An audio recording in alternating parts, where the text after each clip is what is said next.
Magkahiwalay na sinalakay ng mga tauhan ng NBI ang isang paaralan sa Muntinlupa at call center sa Quezon City na ginagawa umanong cybersex chat hub. Ang mga naarestong suspect nagpapanggap umanong babae habang nakikipag-chat sa mga dayuhan. Saksi si John Consulta. Todo pigil ang ilang tauhan ng Mountain Top Christian Academy sa Alabang nang salakay ng NBI Cybercrime Division at NBI NCR.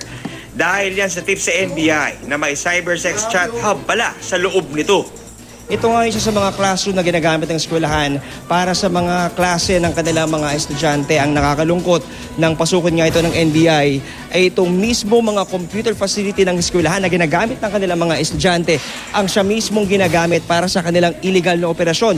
Makikita natin dito yung mga computers na siyang ginagamit nga para dito sa cybersex chat hub operation, habang sa bahaging ito naman makikita natin yung bilang at dami ng mga tao na involved sa kanilang operasyon. Merong morning, may evening shift, lahat sangkot sa kanilang illegal na gawain.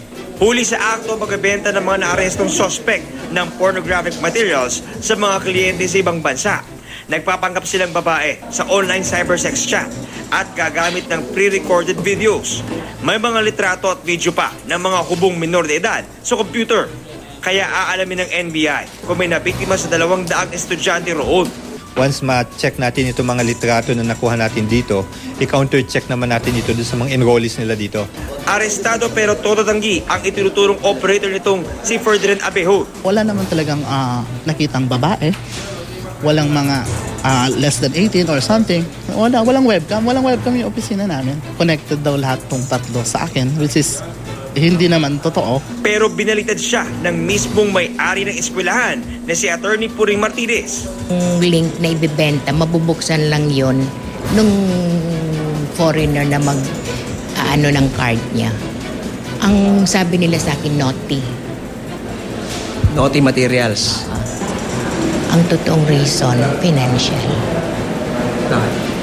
Kasi mababa lang po ang tuition ko dito.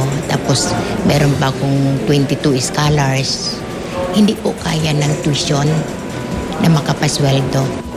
Dahil 2006 pa raw na-revoke ang lisensya ng eskwelahan, ire-report daw ng NBI sa DepEd ang operasyon ng eskwelahan. Bukod sa eskwelahan ito, may cybersex hub din pala si Abejo sa call center na ito sa Novaliches, Quezon City. Pumapasok sila sa different online chat rooms and then nagpapanggap sila bilang babae.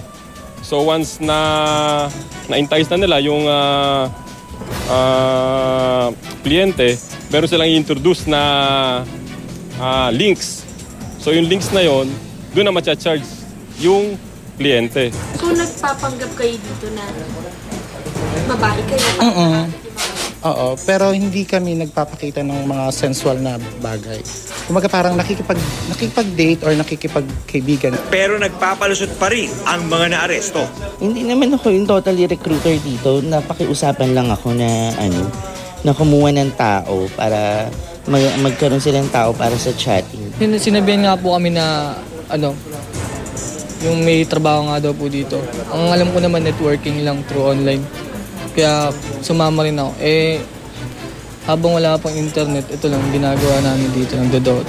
21 suspect ang naaresto ng NBI sa Quezon City at Muntinlupa at kakasuhan ng paglabag sa Anti-Child Pornography Act.